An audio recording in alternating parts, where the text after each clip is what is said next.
आप देख रहे हैं एनबी न्यूज और मैं हूं आपके साथ काजल ठाकुर। महाराष्ट्र में कोरोना संक्रमण के लगातार मामले बढ़ते जा रहे हैं। 11,141 नए मामले पिछले 24 घंटे में निकलकर सामने आए हैं, जिससे संक्रमण के कुल मामले बढ़कर 22,19,727 हो गए हैं। जबकि 24 घंटे में 38 लोगों की मौत होने की राज्य में खबर है। और आपको ये भी बता दें कि मृतकों की संख्या अगर मुंबई की बात करें तो यहां पर 52,478 हो चुकी है। स्वास्थ्य विभाग के ताजा आंकड़ों के मुताबिक महाराष्ट्र में 6,013 और लोगों को छुट्टी दे दी गई है, जिससे राज्य में अब तक ठीक हो चुके लोगों की संख्या बढ़कर 20,68,044 हो गई है। राज्य में कोविड मरीजों के ठीक होने की दर अब 93.17% है और मृत्यु दर 2.3 लगातार निकलकर सामने आ रही है। और राज्य में संक्रमण के मामलों में बढ़ती संख्या से निपटने के लिए कई पहलुओं पर चर्चा के लिए मुख्यमंत्री उद्धव ठाकरे की अध्यक्षता में राज्य मंत्रिमंडल की बैठक हुई। उन्होंने कहा कि सरकार स्थिति पर करीबी से नजर रखे हुए है। तो महाराष्ट्र में लगातार कोरोना का कहर बढ़ता जा रहा है। एक बार फिर से कोरोना की लहर देखने को मिल रही है। पिछले 24 घंटों की यहां पर बात करें तो 11,141 नए कोरोना के पॉजिटिव केस निकलकर सामने आए हैं। पिछले 24 घंटों में 38 लोगों की मौत हो चुकी है। लगातार जो नए केसेस हैं वो टेंशन बढ़ा रहे हैं स्वास्थ्य विभाग की भी और राज्य सरकार की भी। राज्य में हालांकि रिकवरी रेट लगातार बढ़ता जा रहा है। 93.17% रिकवरी रेट। तकरीबन 15 लाख लोगों को कोरोना का टीका अब तक लगाया जा चुका है। दवाई आ गई है, उसके बाद लोग ढिलाई बरतने लगे हैं। हो सकता है उसकी वजह से इस तरह के नए केसेस निकलकर सामने आ रहे हैं। एक उम्मीद थी लोगों को कि दवाई आने के बाद शायद कोरोना पर रोक लग जाएगी, शायद कोरोना खत्म हो जाएगा। लेकिन दवाई की डोज जैसे शुरू होती है, टीकाकरण अभियान जैसे शुरू होता है, उसके बाद भी एक नई लहर कोरोना की देखने को मिलती है। महाराष्ट्र में कई ऐसे इलाके हैं जहां पर लॉकडाउन लगा दिया गया है। हालांकि जरूरी सेवाओं की अनुमति वहां पर है। जो जरूरी चीजें हैं वो लोग खरीद सकते हैं या फिर उनके घर तक पहुंचाई जा सकती है।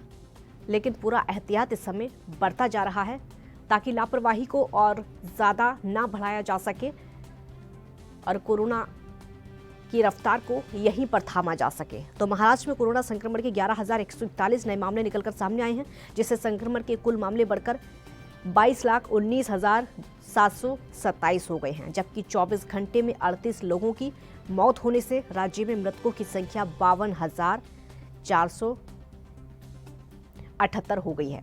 स्वास्थ्य विभाग के आंकड़ों के मुताबिक महाराष्ट्र में 6,013 और लोगों को छुट्टी दे दी गई है, जिससे राज्य में अब तक ठीक हो चुके लोगों की संख्या बढ़कर 20,68,044 हो गई है।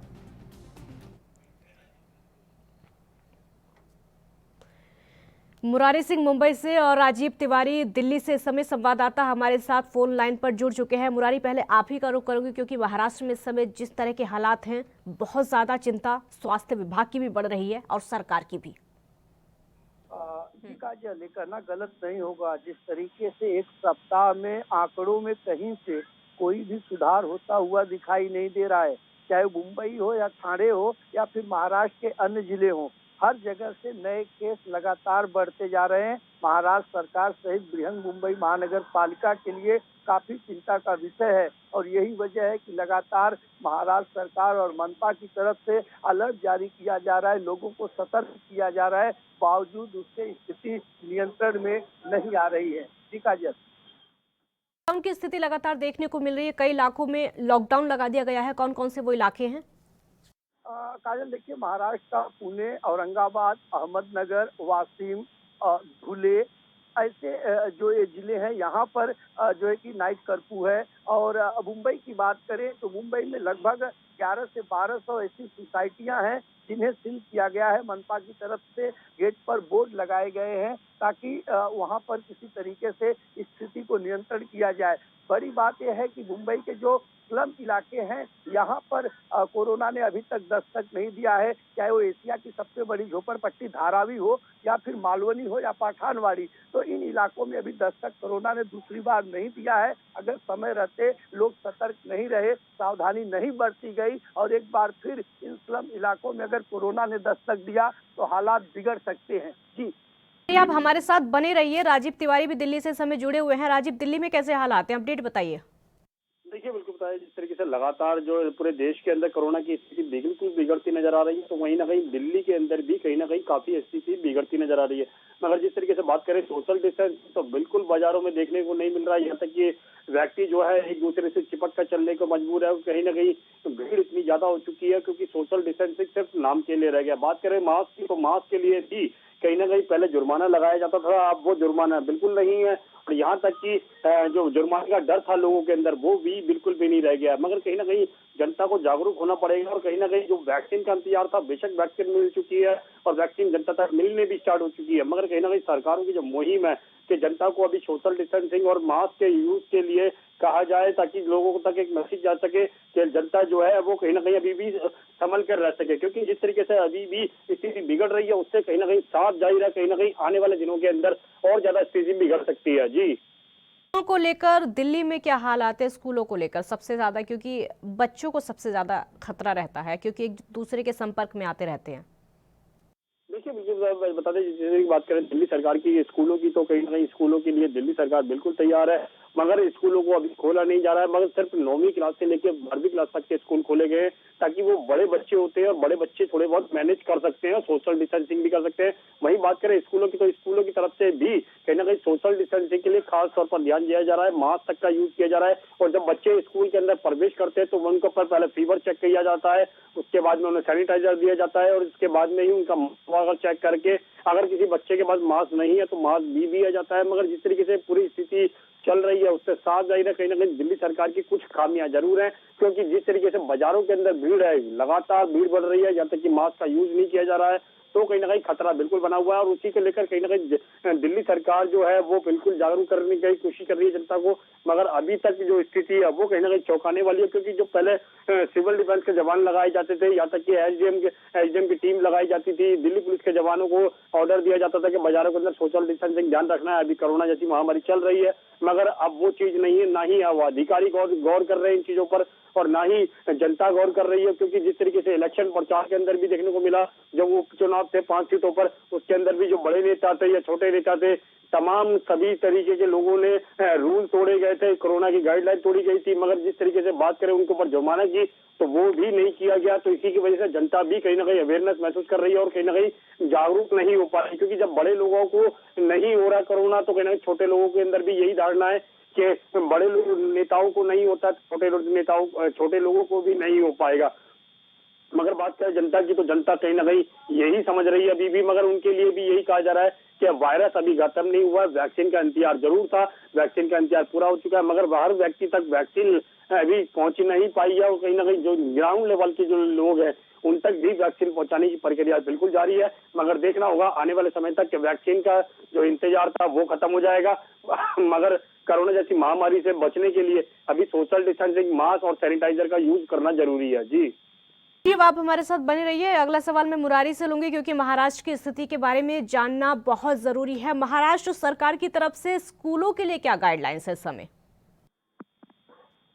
देखिए, अगर स्कूलों की बात करें तो शिक्षा मंत्री वर्षा गायकवाड़ ने इस पूरे मामले में पहले ही साफ कर दिया है कि जब तक बृहन मुंबई महानगर पालिका कोविड को लेकर के क्लीन चिट नहीं देगा तब तक जो है कि स्कूल नहीं खोले जाएंगे। हालांकि बोर्ड के एग्जाम को लेकर के भले ही उन्होंने कई गाइडलाइन जारी की है, लेकिन छोटे बच्चों के स्कूलों के लिए या फिर क्लासेस के लिए उस पर अभी कोई निर्णय नहीं लिया गया है। वर्षा गायकवाड़ की माने तो आने वाले समय में अगर स्थिति सही होगा तो वो जो है मंत्रिमंडल की बैठक में इसका निर्णय ले गए, क्योंकि बच्चों के भविष्य के साथ साथ उनके जीवन का भी सवाल है। इसलिए स्कूल और जो इस तरीके के क्लासेस है उसे अभी खोलने की अनुमति नहीं दी गई है। जी काजल, एक चीज और है जो कि महाराष्ट्र में देखने को मिल रही है कि दवाई आ गई थी तो लोग लापरवाही बरतने लगे थे। लगातार कहा जा रहा था सरकार की तरफ से भी, स्वास्थ्य विभाग की तरफ से भी कि दवाई आ गई है, लेकिन ढिलाई नहीं।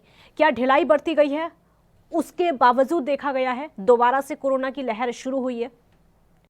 जी काजल, ये कहना गलत नहीं होगा क्योंकि महाराष्ट्र में आंकड़ा 1000-1200 तक के जब आंकड़े थे उस समय पर स्वास्थ्य मंत्री की तरफ से भी कहा गया था, मनपा की तरफ से कहा गया था कि कोविड के वैक्सीन आ चुके हैं, लेकिन कोविड अभी खत्म नहीं हुआ है, दूसरी लहर आ सकती है। महाराष्ट्र के मुख्यमंत्री उद्धव ठाकरे ने कई बार अपने फेसबुक लाइव के जरिए भी लोगों को आगाह कर चुका था, लेकिन जिस तरीके से वैक्सीन आई और टीकाकरण का काम शुरू हुआ और जिस तरीके से मुंबई में थोड़ी सी छूट दी गई, चाहे मुंबई की लोकल ट्रेन हो या फिर बीएसटी की बसें हो, अब उनमें जो गर्दी शुरू हुई, जो खुले जगहों पर गर्दी शुरू हुई, शादी विवाह के जो समारोह शुरू हुए, इसमें मनपा के किसी भी नियम, महाराष्ट्र सरकार के किसी भी नियम का पालन नहीं किया गया। लोगों ने जमकर जो है कि मनपा की नियमों की धज्जियां उड़ाए और उसी का खामियाजा है कि महाराष्ट्र में 10,000 जबकि मुंबई में 1000 का आंकड़ा 24 घंटे में पार हो चुका है। जी काजल, मेरा राजीव आपसे होगा, क्या दिल्ली को लेकर भी हम यही समझे, लोगों ने ढिलाई बरती उसके बाद हमें ऐसे हालात देखने को मिले हैं? देखिए, बिल्कुल सही कहा आपने। यहाँ पर एक चीज बिल्कुल स्पष्ट है, दिल्ली के अंदर जो जनता की बात करें तो जनता बिल्कुल ढिलाई बरत रही है और यहाँ तक कि जो अधिकारी हैं वो भी ढिलाई बरत रहे हैं, क्योंकि दोनों तरफों से ढिलाई बरतने का मतलब यही है कि कोरोना की स्थिति को दोबारा से वापस लाना, वो वही चीज देखने को मिल रही है। क्योंकि जिस तरीके से लगातार जो बीच में हमने देखने को मिला था जनवरी के महीने के अंदर लगभग 100 के करीब आंकड़े आ चुके थे पर डे के, मगर कहीं ना कहीं अब स्थिति फिर दोबारा से बढ़ने लगी है और लगभग 300 से ऊपर आंकड़े जा चुके हैं और 24 घंटे के अंदर लगभग 300 350 के करीब आंकड़े आ रहे हैं। तो कहीं साफ जाहिर है कहीं ना कहीं स्थिति जरूर बिगड़ सकती है, मगर कहीं ना कहीं जो अधिकारी हैं जिनको अभी भी एसडीएम की टीम की कहें या फिर सिविल डिफेंस के जवान की कहें या फिर दिल्ली पुलिसों के जवानों की कहें, जो लगातार पहले कोरोना योद्धा के तौर पे काम कर रहे थे, अब वो कोरोना योद्धा के तौर पे काम नहीं कर रहे हैं और सिर्फ गाइडलाइन को एक सिर्फ फॉर्मेलिटी के तौर पर निभाया जा रहा है। और यहाँ तक कि जनता तक यही मैसेज जा रहा है कि जब बड़े अधिकारियों को या बड़े नेताओं को या फिर कहें जो कोरोना वॉलंटियर थे या फिर सोशल डिस्टेंसिंग कराने वाले लोग थे, जब उनको ही नहीं हो रहा है तो फिर हमें क्यों होगा। मगर कहीं ना कहीं इसी वजह से कहीं ना कहीं लोगों ने मास्क भी हटा दिए गए हैं और कहीं ना कहीं बाजारों के अंदर भीड़ देखने को मिलती है, तो कहीं ना कहीं डर भी लगता है। मगर कहीं ना कहीं जो स्थिति बनी हुई है उससे साफ जाहिर है कहीं ना कहीं कोरोना की स्थिति और ज्यादा बिगड़ सकती है दिल्ली के अंदर। मगर दिल्ली सरकार बेशक विज्ञापन के माध्यम से या जनता को जागरूक करने की कोशिश कर रही है, मगर वो सिर्फ थोड़ी सी देर के लिए होता है। मगर जो धरातल की बात करें, धरातल पे ऐसा कुछ भी देखने को नहीं मिल रहा है, ना ही जनता को जागरूक किया जा रहा है, ना ही बड़े नेता करते हैं, ना ही छोटे नेता करते हैं, ना ही कोई अधिकारी कर रहा है। तो कहीं ना कहीं उसकी वजह से कोरोना की स्थिति दोबारा से बिगड़ती नजर आ रही है। जी, एक बहुत महत्वपूर्ण सवाल है वो ये कि पहले से चाहे जो भी था लेकिन कहीं ना कहीं अवेयरनेस की कमी थी। प्रधानमंत्री ने टीका लगवाया, उसके बाद से लोगों को भरोसा हुआ थोड़ा और ज़्यादा अवेयरनेस और ज़्यादा बढ़ी। तो दिल्ली में कैसे हालात है, जो टीकाकरण की संख्या है वो बढ़ी? देखिए, बिल्कुल जिस तरीके से लगातार जो टीकाकरण की प्रक्रिया वो बिल्कुल बढ़ रही है, मगर कभी भी स्थिति इतनी तेज नहीं है जो इतनी होनी चाहिए थी, जितनी सरकार ने उम्मीद की थी कि लगभग पर डे के 1 लाख का वैक्सीन के टीकाकरण होगा। मगर जिस तरीके से बात करें, अभी भी कहीं ना कहीं 6 लाख के करीब लोगों ने वैक्सीन का टीकाकरण लगवाया मगर दिल्ली के अंदर भी। मगर जिस तरीके से जनता अभी अवेयरनेस है या फिर जनता को तक सही जो जैसे कि मार्गदर्शन होना चाहिए वो नहीं मिल पा रहा है। बेशक ऐप्स बना दिए गए हैं, रजिस्ट्रेशन किया जा रहा है, सब कुछ किया जा रहा है, मगर जो ग्राउंड लेवल यानी कि जो मिडिल क्लास के लोग हैं या फिर गरीबी की देखा जो नीचे रहने वाले लोग हैं, उन तक अभी तक ये संदेश नहीं पहुंच पाया है और कहीं ना कहीं वो भी जागरूक नहीं हुए। और सबसे ज्यादा जो रूल तोड़े जा रहे हैं वो भी कहीं ना कहीं मिडिल क्लास और ग्राउंड क्लास के लोगों से ही तोड़े जा रहे हैं। क्योंकि जिस तरीके से अपर क्लास की बात करें तो अपर क्लास के लोग जरूर थोड़े बहुत पढ़े लिखे हैं और वो समझते हैं वायरस से बचना है तो मास्क लगाना है या सोशल डिस्टेंसिंग का पालन करना है। मगर जो जमीन की हकीकत की बात करें तो जमीनी हकीकत पर सिर्फ गाइडलाइन सिर्फ रूल के तौर पर देखी जा रही है, ना कि कोई निभाने के तौर पर, क्योंकि जनता कभी ना कहीं वायरस के खतरे को महसूस नहीं कर रही है। और कहीं ना कहीं जो बड़े अधिकारी इस तरीके के रूल तोड़ते हैं, क्योंकि हमने कल भी देखा जो एमसीडी के जो महापौर थे वो भी कहीं ना कहीं कार्यक्रम कर रहे थे और कार्यक्रम के अंदर इतनी भीड़ थी कि उनके बारे में हम जब पूछा हमने उनसे कि आप सोशल डिस्टेंसिंग क्यों नहीं कर रहे, क्योंकि दिल्ली के अंदर कोरोना की स्थिति बढ़ रही है, तो जैसे ही उन्होंने सवाल सुना तो उनके बाद के आसपास जितने लोग थे वो सब साइड हो गए, जैसे सोशल डिस्टेंसिंग बना लिया गया। मगर कहीं ना कहीं जो रूल तोड़ने की बात है वो बड़े नेता भी तोड़ रहे हैं, छोटे नेता भी तोड़ रहे हैं, मगर उनकी वजह से कहीं ना कहीं जनता भी रूल तोड़ती नजर आ रही है। जी जी, बहुत शुक्रिया आपका इस पूरी जानकारी के लिए। मुरारी, मेरा अगला सवाल आपसे होगा, अवेयरनेस को लेकर कहीं ना कहीं कहा जा रहा था कि कमी नजर आ रही है, महाराष्ट्र में अवेयरनेस को लेकर क्या है और क्या लोग पालन कर पा रहे हैं? मुंबई की बात करें तो यहाँ पर जनसंख्या काफी ज्यादा है, पॉपुलेशन काफी ज्यादा है, लोगों को काम पर जाना रहता है, सेवाएं बस और ट्रेन की काफी सीमित है और यही वजह है कि बस में भी काफी भीड़ होती है, ट्रेन में भी भीड़ होती है और यही वजह है कि संक्रमण फैल रहा है। अगर इसकी कड़ाई की बात करें बीएमसी की, तो इनकी तरफ से जो है फाइन वसूलने के लिए, मास्क के लिए, सोशल डिस्टेंसिंग के लिए, इन सब चीजों के लिए कदम उठाए जा रहे हैं। लेकिन जिस तरीके से बीएसटी की सेवाएं बढ़नी चाहिए, क्योंकि अगर आपने छूट दिया है, जो गाइडलाइन, जो समय आपने रखा है, उसमें लोग नहीं पहुंच पा रहे हैं और जबरदस्ती कह सकते हैं कि बसों में, ट्रेनों में सफर कर रहे हैं और इसी का खामियाजा भुगतना पड़ रहा है।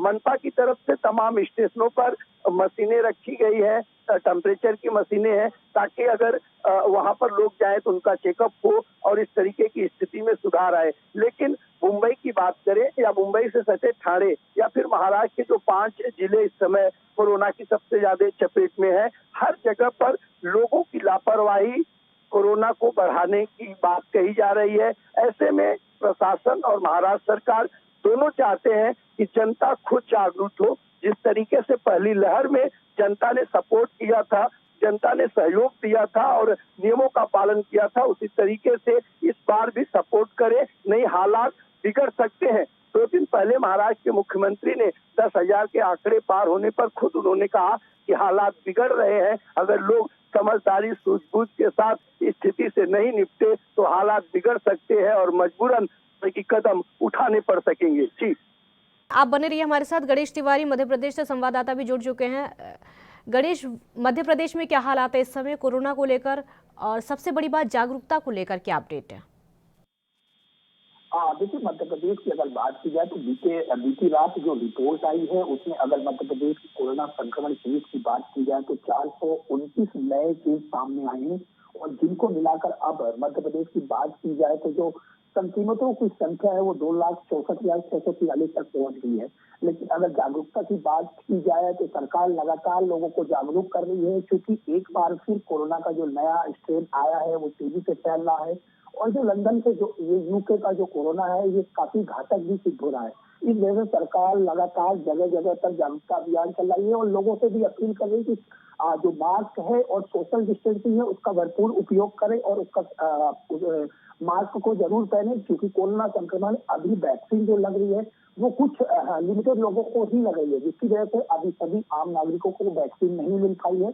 तो लगातार सरकार का यही कहना है कि वैक्सीन जब तक किसी भी व्यक्ति को नहीं लगती है, वैक्सीन लगने के बाद भी अगर सोशल डिस्टेंसिंग और मास्क का हम पालन नहीं करेंगे तो कहीं ना कहीं हम कोरोना संक्रमण की बीमारी की चपेट में आ जाएंगे। जी, सरकार की तरफ से क्या गाइडलाइंस जारी की गई हैं स्कूलों को लेकर, क्योंकि बच्चों का ध्यान रखना बेहद ज़रूरी है। हम चाहे मुंबई की बात कर लें या फिर हरियाणा की बात कर लें, एक साथ एक स्कूल में 200 से ज़्यादा बच्चे कोरोना पॉजिटिव हुए हैं।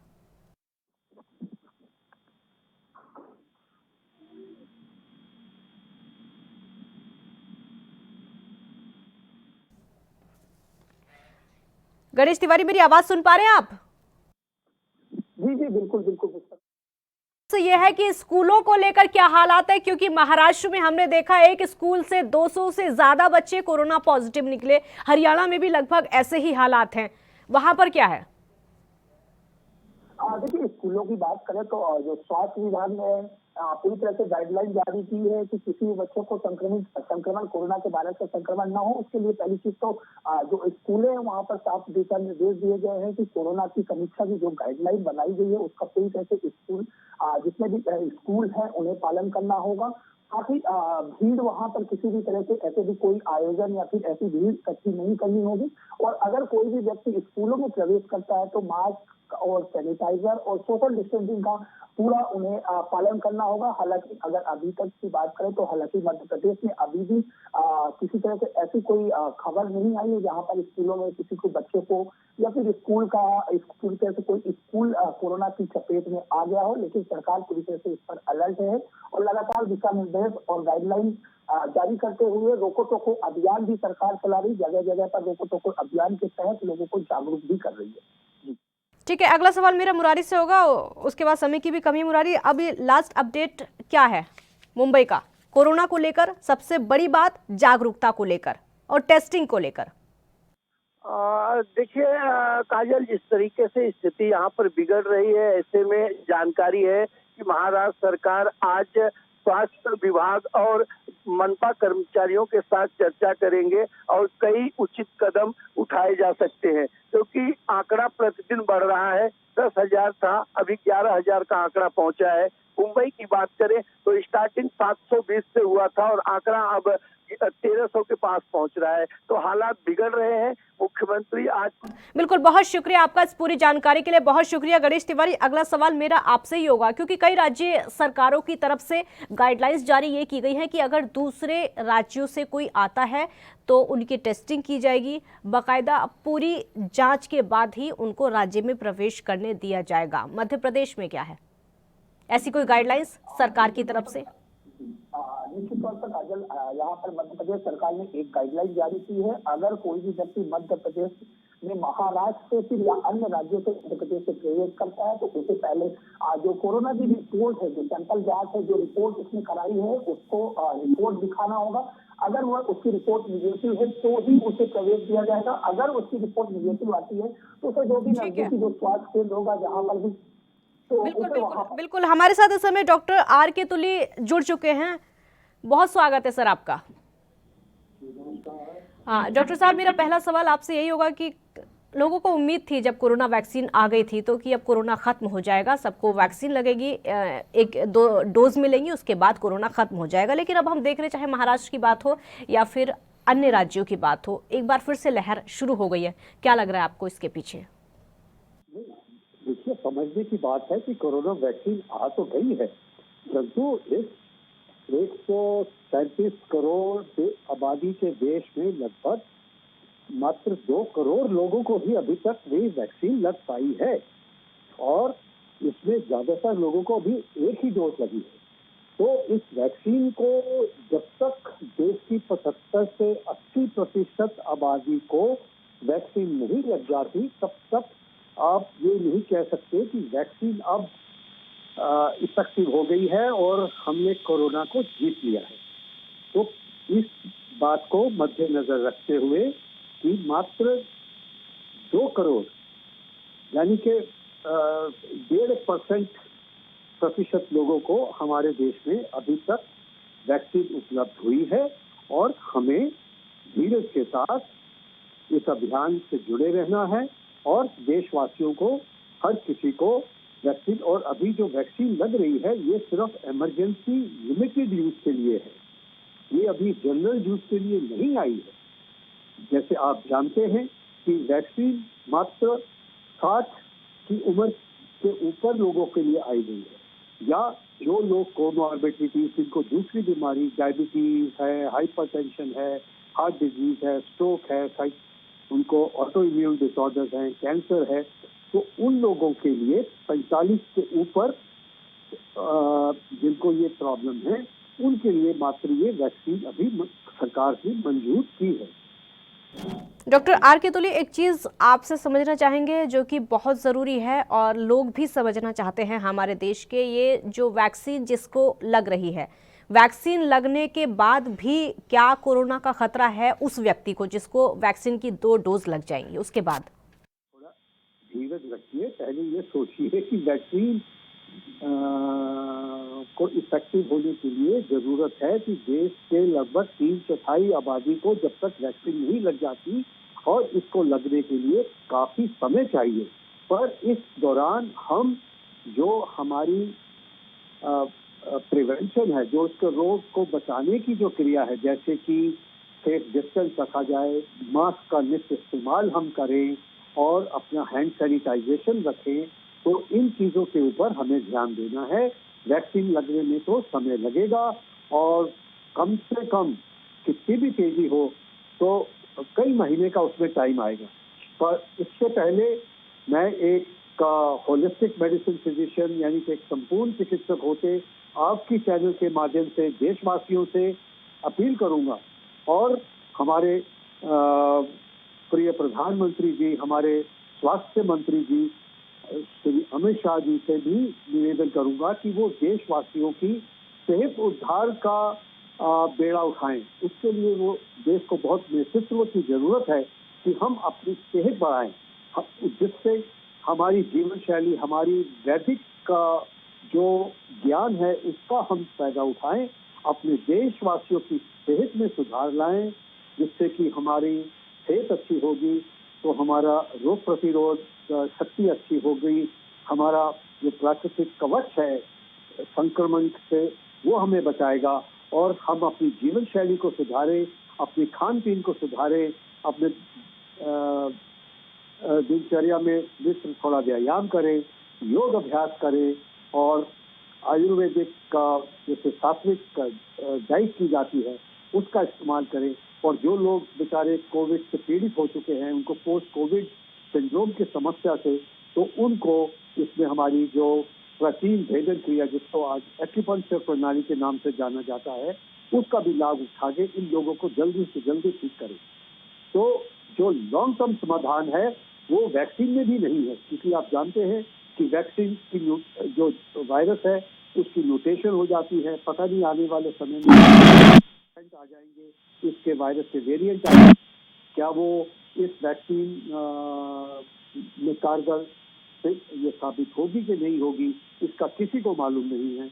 हमें ये भी नहीं मालूम कि ये वैक्सीन का असर कितने दिन तक चलेगा और हमें कब कब इसको बार बार लगाना पड़ेगा। तो इतना बड़ा ये वैक्सीन लगाने के अभियान जो मात्र कोविड-19 से बचाव की हमें उम्मीद देता है, उससे बढ़ के हम अपनी जीवन शैली को सुधारें, अपने स्वास्थ्य को उधारें, अपने स्वास्थ्य कवच को सुधारें, अपना जो आर्मर है, जो हमारा इम्यून सिस्टम का आर्मर है, उसको सुधारें, जिससे कि ना हमें कोविड-19 बल्कि इससे आने वाले कोई भी म्यूटेशन जब आ जाते हैं या जितने दूसरे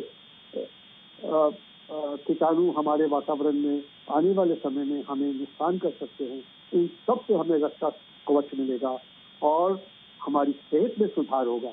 आज भारत डायबिटीज की वर्ल्ड कैपिटल माना जा रहा है। सबसे ज्यादा आज हमारे देश की जो बीमारी है वो diabetes, hypertension, heart attack, cancer इत्यादि की हो रही है, तो उनसे बचाव की जरूरत है। हमारा वातावरण